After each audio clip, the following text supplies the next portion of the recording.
శ్రీ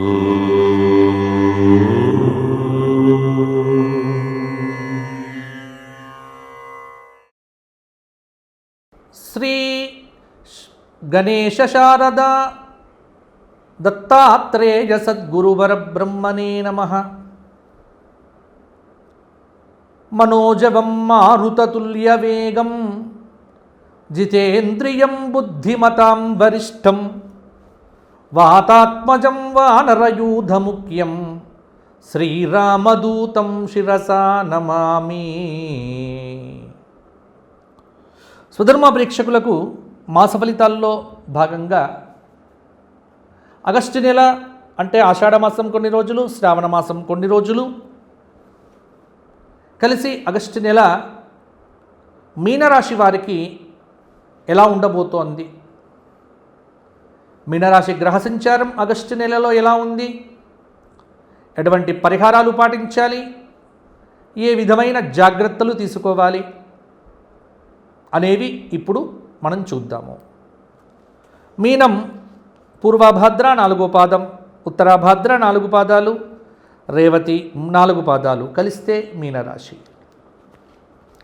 మీనరాశి వారికి పంచమ స్థానంలో కర్కాటకంలో ఉన్నటువంటి గురువు యొక్క అనుగ్రహం పరిపూర్ణంగా ఉంది, శుభంగా ఉంది. శుభ పరిణామాలు చాలా వరకు కూడా ప్రారంభం అవుతాయి. 1వ స్థానంలో ఉన్నటువంటి శనైశ్చరుడు ఆలోచనల్లో స్పష్టత, అపకీర్తి రాకుండా జాగ్రత్త పడండి. 12వ స్థానంలో రాహు ఉన్నాడు, చేపట్టే పనులు కొంత ఆలస్యం అవుతాయి. కేతువు 6వ స్థానంలో ఉండటం కొంత మంచి ధైర్యం అనేటువంటిది ఉంటుంది. ఇక 6వ స్థానంలో 5వ స్థానంలోనే రవి బుధులు ఉండటం కూడా బాగుంటుంది. సప్తమ శుక్రుడు కొంత పర్వాలేదన్నట్టుగానే మీనరాశికి ఫలితములను ఇస్తాడు. కాబట్టి మీనరాశి వారు ఆగస్టు నెలలో మొత్తం గ్రహ సంచారాన్ని కనుక అవలోకనం చేస్తే మిశ్రమమైనటువంటి గ్రహబలం మీనరాశి వారికి కనిపిస్తూ ఉన్నది. ఇబ్బందులు లేకుండా పనులను దృష్టి పెట్టి చేయండి. పనులను సకాలంలో పూర్తి చేయడం మీద దృష్టి పెట్టండి. స్థిరాస్తి వ్యవహారముల యందు ముందడుగు పడుతుంది. ముఖ్యమైనటువంటి నిర్ణయముల యందు తొందరపాటు అనేది వద్దు. మీ తొందరపాటే మిమ్మల్ని చాలా ఇబ్బందులు పడుతుంది.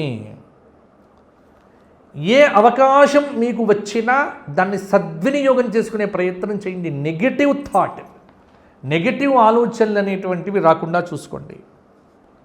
డబ్బుల విషయంలో, ఖర్చుల విషయంలో నియంత్రణ అవసరం. ఫైనాన్షియల్ డిసిప్లిన్ చాలా అవసరం అవుతుంది.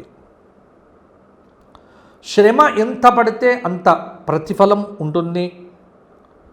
ఆధ్యాత్మిక కార్యక్రమాలకు ప్రాధాన్యం ఇవ్వండి. ఉద్యోగంలో ఉన్నటువంటి వారు చేతిలో ఉన్న ప్రాజెక్టులను పూర్తి చేయండి. సాఫ్ట్వేర్ రంగంలో ఉన్న వారికి విపరీతమైన ఒత్తిడి ఉంటుంది. ఉద్యోగపరంగా కూడా భద్రత ఉండకపోవచ్చు.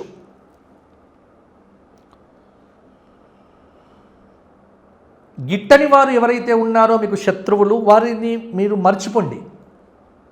వారి మీద దృష్టి పెట్టకండి. ఇగ్నోరు చేయడం అనేటువంటిది మీకు చాలా సూచన. ఈ నెలంతా మనోబలం తగ్గకుండా చూసుకోండి. ఆత్మ బలం అనేది మీకు చాలా అవసరం. టైం మేనేజ్మెంట్, ఏ పని ఎప్పుడు చేయాలో అప్పుడే చేయడం చాలా వరకు కూడా అవసరం. నిరుద్యోగుల యొక్క ఉద్యోగ ప్రయత్నాలు ఈ మాసంలో కొంత ఫలించవచ్చు. కొన్ని మార్పులకు కూడా అవకాశం ఉంది. ఆగస్టు నెల 3వ తేదీ 3వ వారంలో వృత్తిపరంగా, వ్యాపారపరంగా కొంత గ్రహ సంచారంలో మార్పుల వల్ల రాజకీయాల్లో కూడా రాజకీయ నాయకులకు శుభ పరిణామాలు కనిపిస్తాయి. వివాహాది శుభ కార్యక్రమముల యందు ఆగస్టు నెల 3వ వారం 4వ వారం విరివిగా కూడా మీరు చాలా కార్యక్రమాల్లో పాల్గొంటారు. పెద్దలతో అంతరంగిక చర్చలు ఫలిస్తాయి. శ్రమకు తగిన ప్రతిఫలం పొందుతారు. చేపట్టినటువంటి పనులు ముగింపు దశకు కూడా వస్తాయి. కాబట్టి కొంత వైద్య వృత్తిలో ఉన్నటువంటి వారికి ప్రోత్సాహం ఉంటుంది.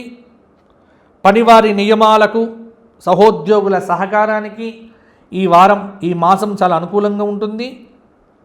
మీరు మంచి పనులు చేస్తే ప్రతి పనిలో మంచి ఆ పని వల్ల అందరి సహాయ సహకారాలు మీకు లభిస్తాయి.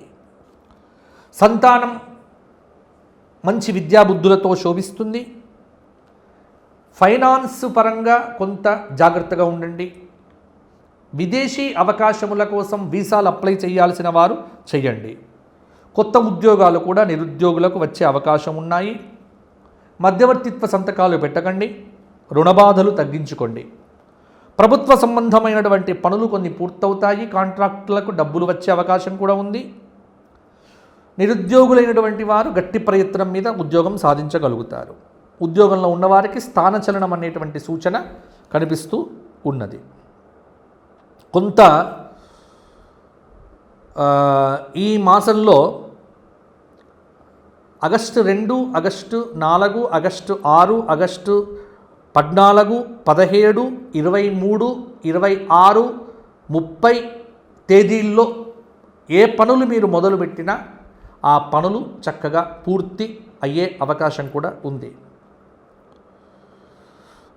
అలాగే దక్షిణామూర్తి స్తోత్ర పారాయణం చేయండి. విద్యార్థులు మేధస్సు పెరుగుతుంది. బొబ్బర్లను దానం ఇవ్వండి. బొబ్బర్లు నానబెట్టి గోశాలలో గోవులకు పెట్టే ప్రయత్నం కూడా చెయ్యండి. బ్రహ్మాండంగా ఉంటుంది. కాలభైరవాష్టకం 4 మంగళవారాలు, 4 ఆదివారాలు తప్పకుండా చేయండి. ఇక విశేషమైనటువంటి విష్ణు సహస్రనామ స్తోత్ర పారాయణము 4 శనివారాలు చేయండి. ఇవి చేయడం వల్ల కొంతమేర దైవబలం పెరుగుతుంది, అనుకూలతలు పెరుగుతాయి. వ్యక్తిగత జాతక పరిశీలన చేయవలసిందిగా చాలామంది కోరుతున్నారు. ఎవరికైతే వ్యక్తిగత జాతకంలో సందేహాలు ఉన్నాయో, ఏ పని చెయ్యాలి, ఏ పని చేయకూడదు, ప్రస్తుతం ఉద్యోగం మారాలా వద్దా, ప్రమోషన్లు వస్తాయా లేవా, పెళ్ళిళ్ళకు సంబంధించిన ప్రశ్నలు, ఇలా ఏ ప్రశ్నకైనా సరే మీ వ్యక్తిగత జాతక పరిశీలన సమగ్రంగా చేసి ఒక మార్గదర్శనం చేయడం జరుగుతుంది. ఎవరికైతే మార్గదర్శనం కావాలి అనుకుంటున్న వారు వారి కింద కనిపిస్తున్న నెంబర్కు ఫోన్ చేసి సోమవారం నుంచి శనివారం దాకా ఉదయం 7 గంటల నుంచి సాయంత్రం 6 గంటల లోపు కాల్స్ చేయండి. నాతో మాట్లాడండి. మీకు తప్పకుండా మార్గదర్శనం చేయడం జరుగుతుంది. అపాయింట్మెంట్ ద్వారా మాత్రమే నేను మీతో మాట్లాడగలను. అది దృష్టిలో పెట్టుకోండి. అపాయింట్మెంట్ అనేటువంటిది కంపల్సరీ. కాబట్టి కావలసినటువంటి వారు ఫోన్లు చేయండి. మీనరాశి వారందరూ కూడా బాగుండాలి, మీనరాశికి అంతా మంచి జరగాలి అని కోరుకుంటూ వచ్చే మాసం మరలా కలుసుకుందాము.